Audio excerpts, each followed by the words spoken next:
you see the pictures, the videos, and there's this Yeah. this incredible energy that just pours out of Carnival in Rio. Oh, absolutely. It's electric. So today, that's where we're heading. We're doing a deep dive into it. We've got some vocabulary, a really cool dialogue that sort of puts you right there, Mhm. and some explanations of key terms. Right. And the idea, our mission, is to get past just the feathers and the noise and really understand what makes Rio's Carnival tick. What are those fascinating bits? Yeah, peeling back the layers, like you said, getting to the heart of it, beyond just the surface spectacle. Okay, so Rio. We're talking Rio de Janeiro, Brazil. Obvious maybe, but worth saying. It's the city for this event. It really is. I mean, Carnival happens elsewhere, but Rio's is just, it's iconic. It's more than a party, it's a cultural institution. On Behemoth, yeah. And our dialogue, it really captures that feeling, doesn't it? This idea that you're there, seeing something truly special, a once-in-a-lifetime opportunity. It does. You immediately get that sense of scale, the sheer number of people involved, the dancers, the colors. That sensory overload you mentioned. Exactly. The dialogue hints at just how much work, how much artistry goes into every single part of it. And the setting for this is the Sambadrome. That sounds specific. It's not just a parade down Main Street, then. Oh, not at all. The Sambadrome or Sambadrome is purpose-built. Think of like a really long open-air stadium, maybe a mile long, with huge stands on both sides. Okay. And the parade route runs down the middle. It's designed specifically for the Samba schools to present their performances to the crowds and, importantly, to the judges. The ends are open, so the schools parade through. Got it. So it's a performance venue on a massive scale. And that brings us to Samba. We hear the music in the dialogue. It's described as fast, Brazilian, lots of hip movement. Yeah, Samba's the pulse of Carnival. It's this incredible rhythm, very African influence with tropical instruments.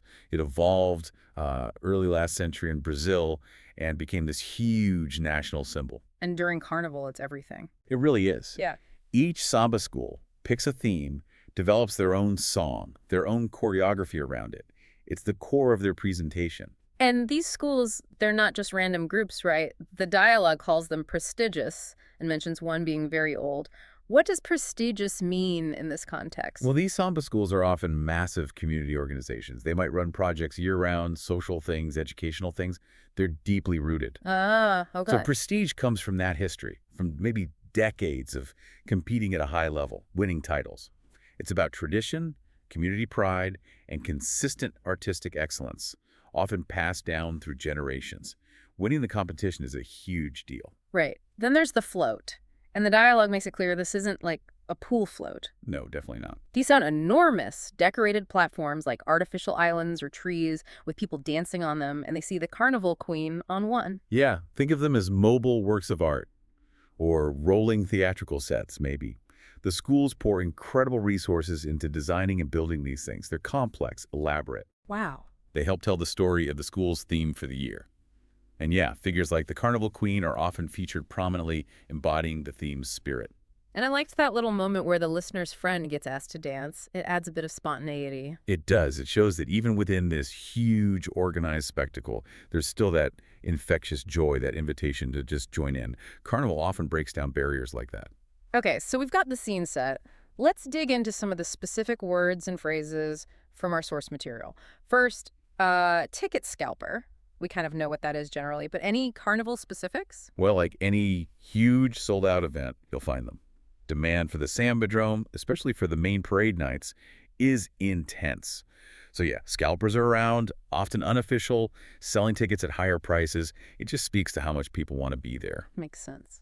Then prestigious. We talked about the schools, but the examples given Harvard, an Oscar, a top surgeon really drive home that idea of respect, admiration. Exactly. It's earned respect. For a Samba school, it's not just about winning this year. It's about their history, their contribution to Samba culture, their impact on their community, their ability to keep innovating. It's sustained excellence. Okay. And Floto, again, the description mentions, they're so decorated you can barely see the platform underneath. That really highlights the artistry. We should probably post a picture so people can really get it. Good idea. They are incredible, really. Often months of work for just 1 or 2 nights in the parade. Ephemeral art, you could say. Once in a lifetime, that phrase pops up. What about Rio's Carnival makes it feel so unique, so unrepeatable? I think it's the combination of everything. The sheer scale is one thing, hundreds of thousands of participants and spectators, then the cultural weight, the history, the raw energy, the level of artistry, it all converges into this experience that feels utterly unique. Right. Now, a more everyday phrase, good thing. It's used for relief, satisfaction, like good thing I studied, good thing I brought an umbrella, or even negatively, good thing I didn't go. Why is this such a common little phrase? It's just a neat, concise way to express relief, isn't it? To acknowledge that things turned out well, often because a potential problem was avoided. We're always kind of assessing situations. And it's that little sigh of relief when you realize, okay, that worked out. Yeah, totally. And the last one, no kidding. Very informal, shows agreement like, yeah, that restaurant is expensive, no kidding. What does it add? It adds emphasis, definitely, and a sense of shared understanding. Like, you're stating the obvious, and I completely agree, or, yes, that's a serious point you're making. It connects you with the speaker. Okay, cool. So zooming back out, Carnival is Brazilian, hugely popular across Latin America too. But Brazil, especially Rio, seems to have this special claim. Why? Well, carnival traditions are widespread, but Brazil's version, heavily influenced by its Afro-Brazilian roots, developed in a really unique, vibrant way. And Rio, being a major cultural hub, just became the focal point, especially once the Samba school parade format really took off. And the timing right before Lent in the Catholic calendar. What's the link? Historically, it was that final blowout before the restrictions of Lent, a time for feasting, indulgence, letting loose before the more solemn period leading up to Easter. That tradition stuck. So the key elements we keep seeing are samba music, massive parties, incredible costumes, and these huge parades in the Sambadrome with the floats and thousands upon thousands of dancers.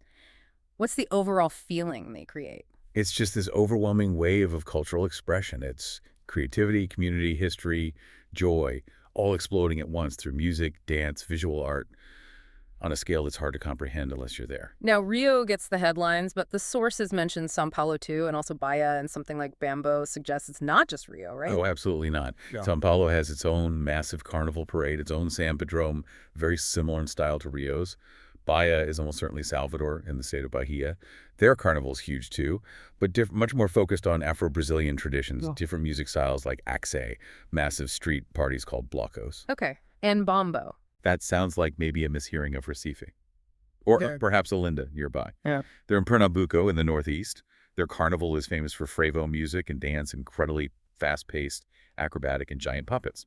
So yes, different regions have distinct traditions. Fascinating. So different flavors across Brazil, but Rio's version with the Sambadrome, the Samba schools, the floats, that's kind of the globally recognized image. That's generally true, yes. It's the one that gets the most international focus. So wrapping up then, Rio's carnival is this immense, vibrant cultural explosion. You've got the unique setting of the Sambadrome, the deep tradition and artistry of the Samba schools, the sheer spectacle of the floats and costumes, and understanding the vocabulary, the context, it just adds so much more depth. Exactly. It takes you from just watching a parade to understanding a really complex and meaningful cultural event. You know, thinking about all this energy, this deep cultural meaning packed into one event, it makes you wonder, doesn't it? What other celebrations around the world offer that kind of window into a society's soul? How else do music, dance, spectacle reveal what a culture truly values? Something to think about.